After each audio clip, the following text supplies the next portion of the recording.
안녕하세요. 모두가 사는 교회 올리브교회 박종범 목사입니다. 오늘도 하나님의 은혜와 평강이 저와 우리 모두에게 우리 주 예수 그리스도 안에서 넘쳐나길 주의 이름으로 축복합니다. 오늘은 에스라 8장 15절에서 23절 말씀에 근거해서 하나님의 선한 손에 도우심을 입는 길이란 제목으로 하나님의 말씀을 전하도록 하겠습니다. 에스라가 2차 포로 귀환 이야기를 계속해서 말씀하고 있는데요. 오늘 부분에서 에스라가 하나님의 선한 손에 도우심을 입었다라는 표현을 쓰고 있습니다. 에스라라는 말은 여호와께서 도우신다라는 의미인데 에스라가 자기 그 이름에 맞게 하나님의 도우심을 받고 있습니다. 하나님께서 어떻게 도우시고 있는가 오늘 말씀을 간략하게 대략적으로 살펴보면 첫 번째로 에스라는 이 레위 사람들이 귀환자 명단에 없다는 것을 발견합니다. 그래서 사람들을 보내서 레위 사람들을 찾아오게 합니다. 오늘 보면 15절을 보면 이렇게 나와 있습니다. 내가 무리를 아와로 흐르는 강가에 모으고 거기서 3일 동안 장막에 머물며 백성과 제사장들을 살핀즉 그 중에 레위 자손이 한 사람도 없는지라. 포로 귀환 명단에 레위 자손이 한 명도 없었습니다. 레위 자손이 해야 될 일은 성전을 섬기는 일 아니겠습니까? 그리고 이 에스라는 대제사장입니다. 그래서 실질적으로 대제사장은 지도자 역할을 해야 되고 레위인들은 성전을 섬기는 일에 헬퍼 역할을 해야 되는데 그 레위인이 한 사람도 없다는 것을 발견했습니다. 그래서 사람들을 보내서 수소문하고 찾아오게 합니다. 그래서 두 번째로는 에스라가 금식을 선포하며 하나님 앞에 기도하는 모습을 볼 수 있습니다.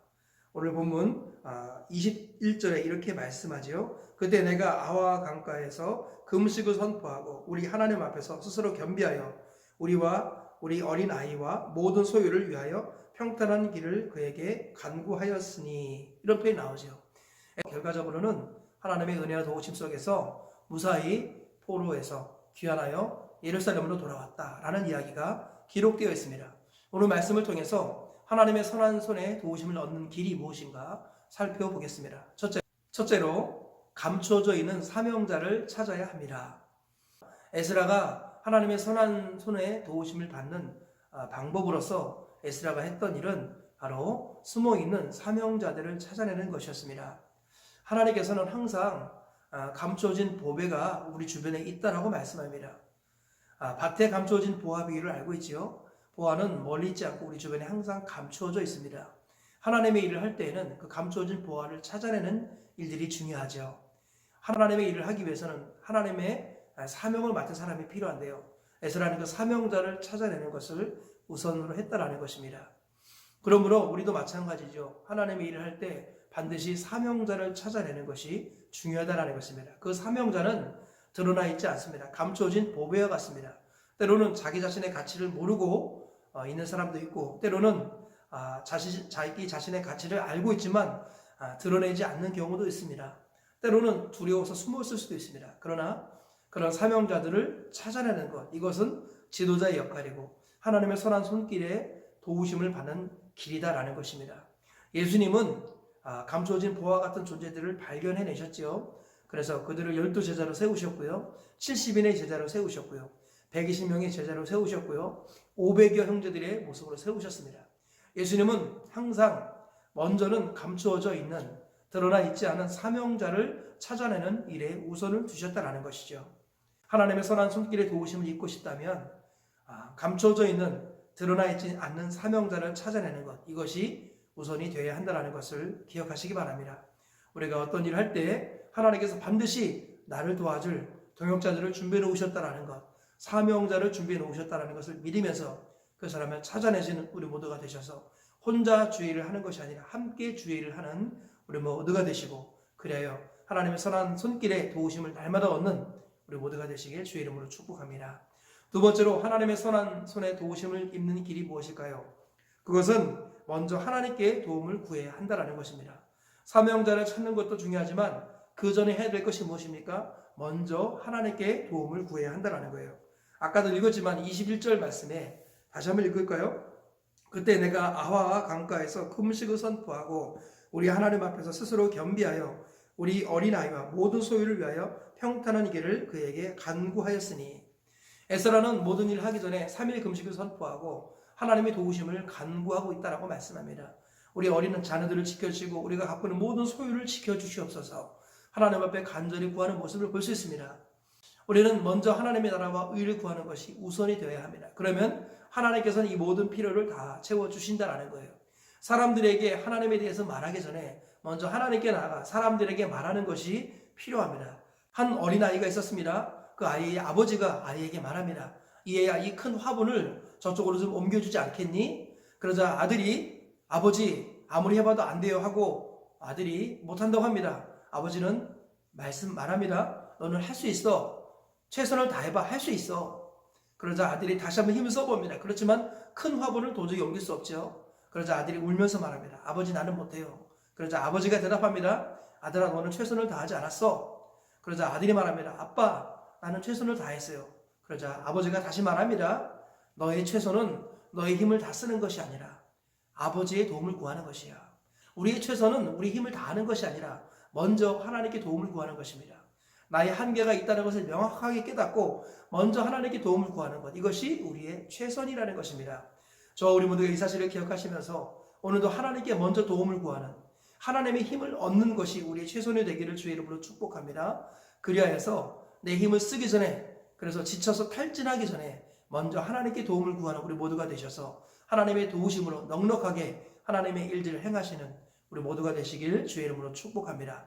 세 번째로 하나님의 선한 손에 도우심을 입는 길이 무엇입니까? 그것은 바로 믿음의 말을 선포해야 한다는 거예요. 22절에 이렇게 말씀하고 있습니다. 이는 우리가 전에 왕에게 아뢰기를 우리 하나님의 손은 자기를 찾는 모든 자에게 선을 베푸시고 자기를 배반하는 모든 자에게는 권능과 진노를 내리신다 하였으므로 길에서 적군을 막고 우리를 도울 보병과 마병을 왕에게 구하기를 부끄러워하였습니다. 이 에스라의 놀라운 믿음을 볼 수 있는데요. 에스라는 왕에게 그 전에 미리 믿음으로 선포했던 것을 기억합니다. 에스라가 아닥사스다 왕에게 어떤 말을 했었냐면 하나님은 자기를 찾는 자들에게 선한 손길에 도우심을 주신다. 그리고 하나님은 자기를 배반하는 자를 멸하신다. 이렇게 에스라가 선포했습니다. 그러면서 에스라는 자기가 전에 했던 말 때문에 왕에게 도움을 구하지 않고 하나님께 도움을 구하는 그런 모습을 볼 수 있습니다. 만약에 에스라가 말로는 하나님께서 우리를 도우십니다. 하나님은 자기를 찾는 자들을 지켜주십니다. 이렇게 말을 해놓고 하나님께 구하지 않고 왕에게 도움을 구한다고 했을 때 왕은 이렇게 생각하겠죠. 아마도 에스라는 그렇게 생각했을 것입니다. 아유 말로는 하나님이 도우신다고 하고서 실제로는 나에게 도움을 구하네. 말로는 하나님이 하나님이라고 하지만 실제로는 내가 하나님이지. 아마 왕은 그렇게 생각했을 것이다 라고 에스라는 추측했을 것 같습니다. 그래서 에스라는 왕에게 도움을 청하기를 부끄러워했고 먼저 하나님께 나아가 도움을 구했습니다. 항상 하나님의 사람들은 믿음으로 먼저 말을 해야 된다는 거예요. 우리는 먹든지 마시든지 무엇을 하든지 하나님의 영광을 해야 할 것이고 오직 의인은 믿음으로 살아야 한다는 것입니다. 하나님의 영광을 생각하며 믿음으로 말하는 것, 이것이 성도에게서도 굉장히 중요한 하나님의 도우심을 얻는 길이다라는 거예요. 성경의 역사들을 보면 믿음으로 먼저 말했을 때 하나님은 그 말을 들으시고 도와주신 경우가 많이 있습니다. 다윗도 골리앗 앞에서 이렇게 말합니다. 여호와의 구원은 칼과 창에게 있지 않다. 너는 칼과 창으로 나오지만 나는 만군의 여호와의 이름으로 너에게 나갈 것이다. 오늘 하나님께서 너와 너의 무리를 우리 손에 맡기실 것이다. 다윗은 골리앗 앞에서 이렇게 선포하죠. 그리고 하나님께서 그 말을 들으시고 다윗이 던진 물맷돌이 골리앗의 이마에 박히는 이런 기적을 베풀어 주시더라라는 것입니다. 하나님 우리가 믿음으로 했던 말을 들으시고요. 그 말대로 행해 주십니다.